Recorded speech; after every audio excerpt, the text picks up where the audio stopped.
ભલે તમે હવારમાં નોકરી ધંધે જતા હોય તો હવારમાં એક ટાઈમ દીવો કરો ને, તો દીવો કરી અને કદાચ માતાને એવું કગરવાનું કે માં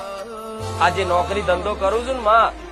એ તારા આશીર્વાદથી માં કરું છું. નકર આવા સમયગાળામાં તો એવો સમયગાળો ચાલે છે ને કે આ ગમે તેટલા ભણેલા હોય, તમારી જોડે ગમે તેટલી ડિગ્રીઓ હોય, આ તમને નોકરીઓ